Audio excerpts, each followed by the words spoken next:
Hi, welcome back to the Cuzzy Sound channel and the latest in my Little Boxes series. This little box is the Trisawrodrone. As the name suggests, it's a drone synth. It's got a drone section, but also it's got a voltage controlled low pass filter. The drone section is a 3 oscillator drone. It's based on the design that I use for Quadrone in Project 12. Although that had 4 oscillators, this just got 3. The other difference as well is that on Quadrone it was 4 triangle wave oscillators. On this one, each of the 3 oscillators can be independently switched between triangle wave and saw wave. Also, each of the 3 oscillators has its own independent gain control. Then the output from all 3 is passively mixed together and passed into the voltage control filter, the low pass filter, and that's got cutoff and resonance control, manually controlled. But I've also included a CV input so that the cutoff of the filter can be controlled with a CV voltage from either an LFO or an envelope or whatever really. And the filter section, it's a similar design to the MS-20 style filters in that it uses 13700 op amp there. Inside the box I've actually built them as 2 separate boards, 2 separate circuits. So what I'm going to do is look at them in more detail as 2 separate circuits, although ultimately they all end up as one drone synth in one box. So we'll take a look at the drone section, the oscillators. We'll look at the circuit diagram and the strip board layout, and we'll also look at the filter section. I'll tell you where I got this from. It's actually from a Guitar Stomp Box site, but I'll give all the details when we get over to the computer. And I used their own circuit and strip board layout, but I've modified the strip board layout for it to work how I want it to in this little box. But we'll have a look at those details as well. So what we're going to do now, we're going to go over to the computer, have a look at all those details, and then when we've seen how it's put together, we'll have a listen to how it sounds. Starting with the oscillators, there's 3 oscillators in the drone. Each oscillator is identical, so we've got 1, 2, 3. So we'll just look at 1 because, like I said, they're all the same. So the actual oscillator bit, the actual VCO bit, is this bit on the left hand side here, and it's made up of a 4106 inverter, and then between the input and the output we have a 100k potentiometer, which sets the pitch, and then on between the input side and ground or earth we have a 100 nanofarad capacitor. Again, that changing that will change the pitch, but it's easier to alter a pot than it is to try and alter capacitance. And with just the capacitor and the potentiometer, at this end you get a square wave output, but we're not interested in that because we're not using that. But at the input side you will get a triangle wave. But we've also included in the feedback loop a diode, just an ordinary signal diode, a 1N4148, and a single pole single throw switch, so not an on-off switch. And when we switch the diode into the feedback loop, what it does, it converts the triangle wave that's coming out here into a saw wave. Then we pass either the triangle wave or saw wave up through a 100k resistor and a 4069 inverter, which has got 100k resistor in its feedback loop, so that's a unity gain, so that's basically just a buffer. So we buffer in the signal. Having buffered the signal, we use a second 4069 inverter, But this time we have the 100k resistor in the feedback loop, but at the front end we have a variable resistor, a potentiometer, 100k there. So that allows us to vary the gain of this particular arrangement, so we can actually boost the output from here, because it's actually quite low. And then ultimately the final output goes to another 100k resistor, which just helps with the passive mixing of all three. All three of them have got the 100k on the end. As I say, each oscillator is exactly the same. So all three circuits just are laid out in the same way, the same values do the same thing.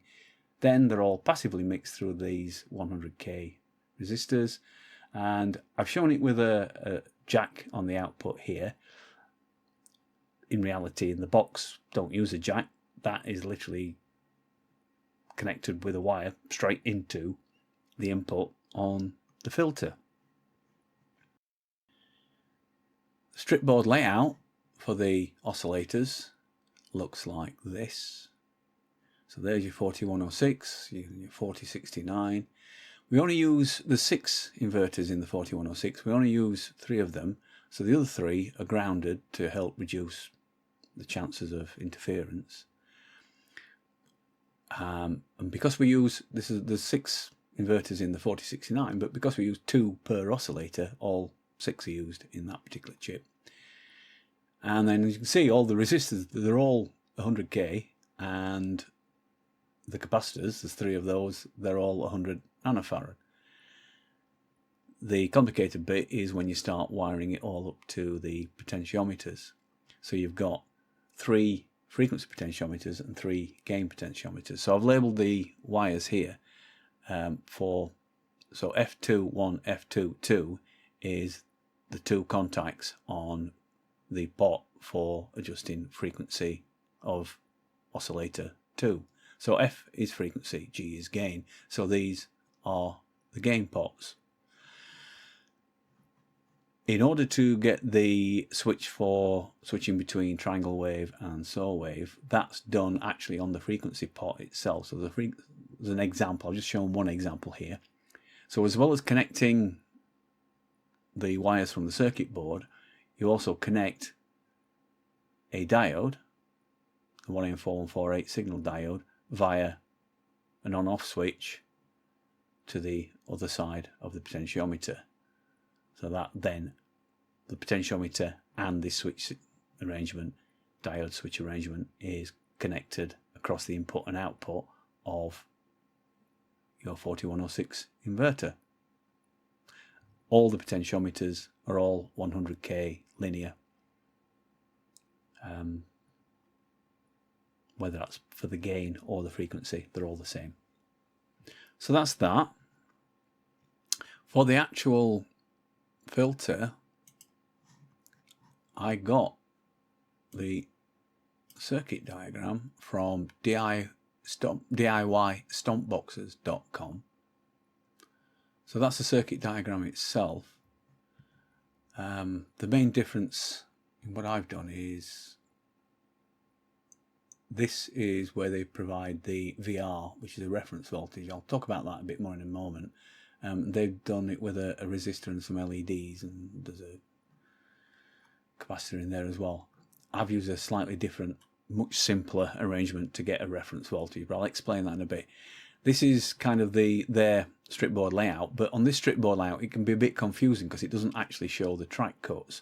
I'll explain why in a minute. If you scroll down, this is the one with the track cuts. Now what it looked like on the first one was that these diodes were connected to that track. They're not, these LEDs rather. It shows a cut under there because these LEDs are simply connected in series to each other before each end is then connected to the board. You can see that's their VR input, but there's no provision on their board for a reference voltage.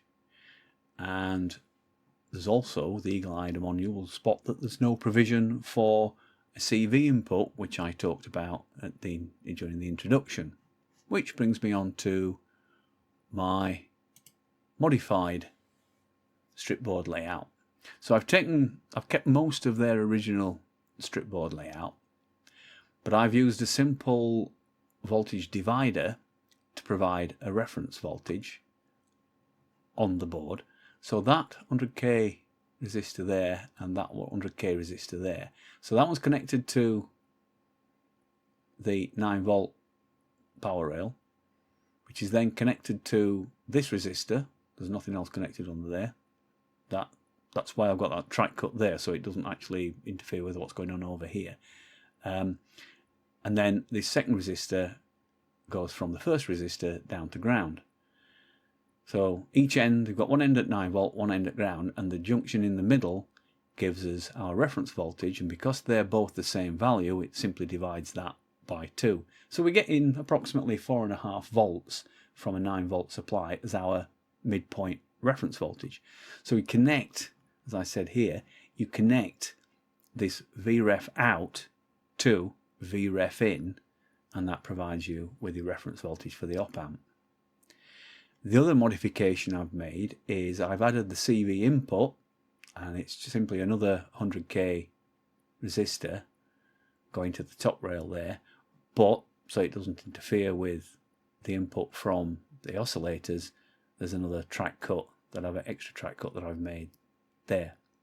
It doesn't give a value for the potentiometers, but I've used a 4.7k potentiometer for frequency and a 100k potentiometer for the resonance. That's linear potentiometers. That's about it really.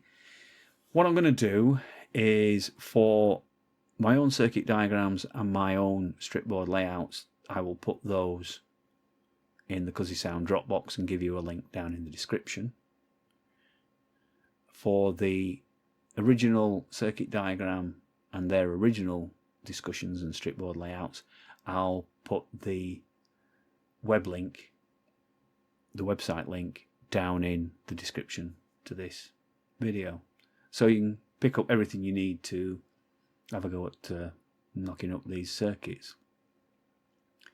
What we'll do next is we'll go and we'll start by having a look at what the box actually looks like. I can have a look inside the box, and then we'll turn it on and have a listen to what kind of sounds you can get out of it. This is what the inside of the box looks like. So this one here, that's the drone oscillators circuit board, and this one here is the voltage control filter, and they're all powered, both powered from a single 9V battery. Then we've got the bottom pots there, they're the frequency control pots. Then you've got, and that's the cutoff pot, and then you've got the gain control pots and the resonance pot. Got the CV input, the output, power on off switch. There's a little LED. It's always useful to have a power indicator on a battery unit so that you can actually spot that you've left it on and you're flattening your battery for no reason at all. And then the switches for the waveform switching. That's what the inside of the box looks like. The outside of the box we saw earlier, your frequency controls, your waveform switches, your gain controls, cutoff and resonance. The output, I've simply got it going straight into an audio mixer with currently no processing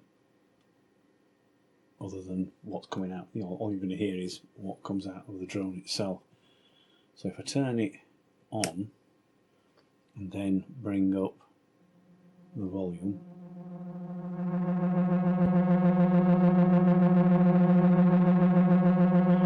the switches are currently all switched to triangle wave, all off to the left there, and most of the gains are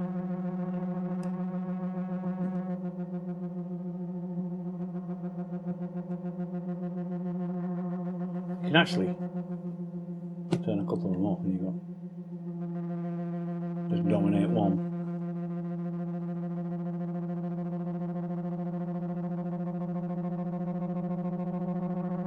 Start ringing a second.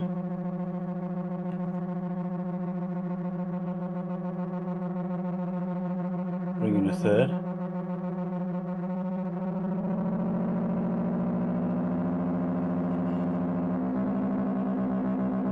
Change the frequencies.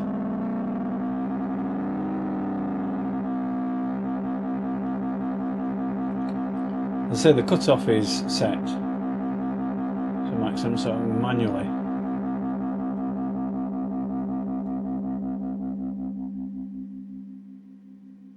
It will disappear altogether if you turn it right down.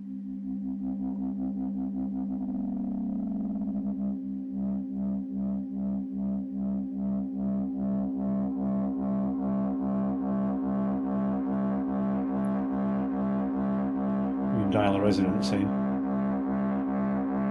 It gets more and more gritty.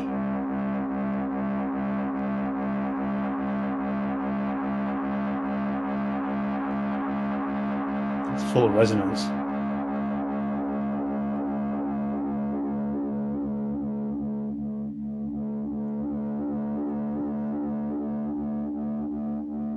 Goes back to about halfway. And then you can switch any one you want independently to saw wave. One of the things I have noticed is when I do that, the actual frequency range changes as well for the saw wave. So what I've got there is, number one is it's not on a saw wave.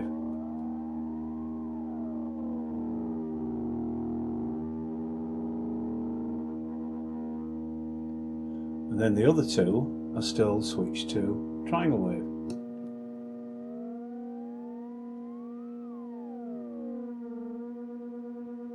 So I've now got two saw waves and one triangle wave.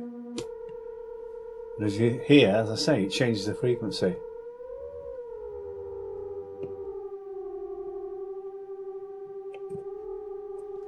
And also a slightly lower volume.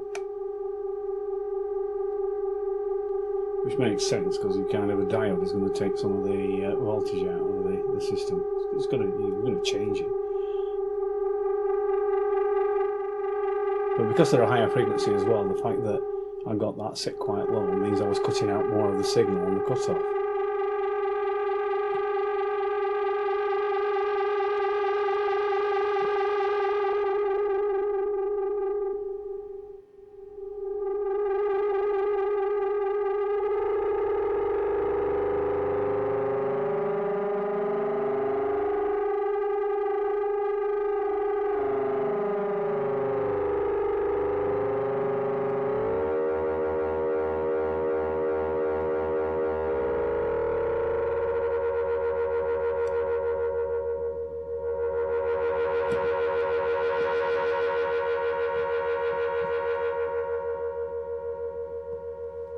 So you can play around and get some lovely sounds just playing with the box itself. I mean, if you add some effects in, that's add a bit of ambience effect in.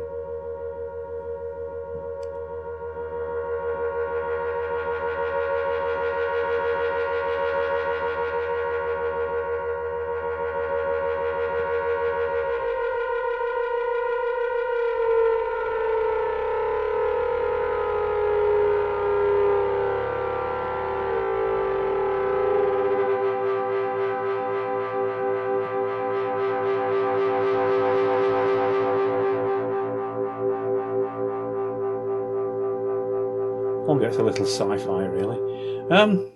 She's great fun. I love it.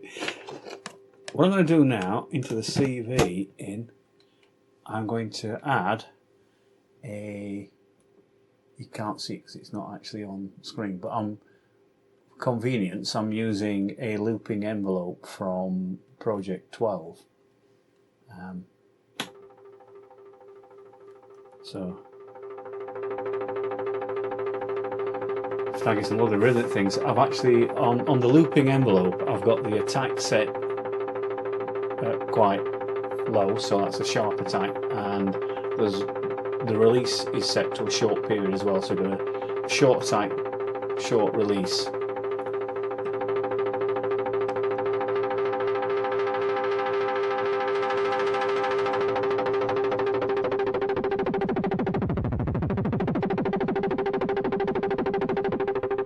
You can get some lovely kind of pulsing filter sounds with the resonance and CV control.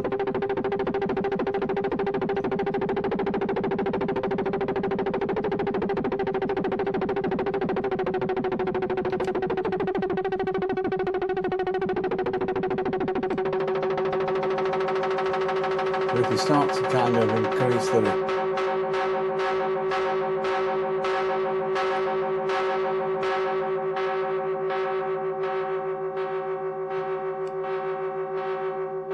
I've increased the release time on the envelope, but kept the shorter tight time. But almost a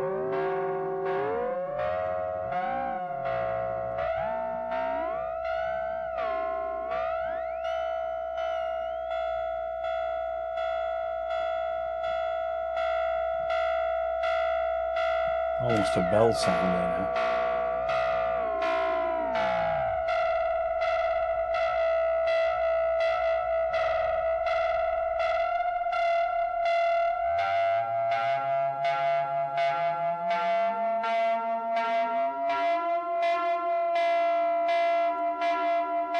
There we go, a nice bell sound. Let's switch in some triangle waves. Even more of a bell sound.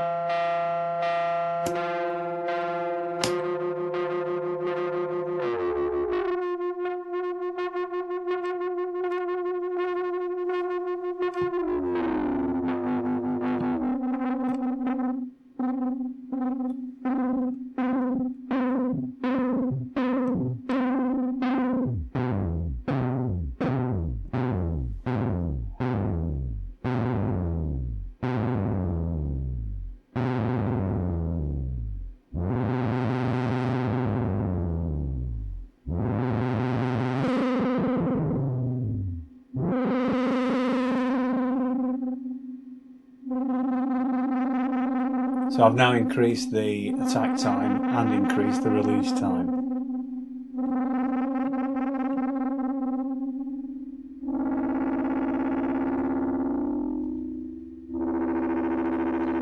Dialing some atmospherics again.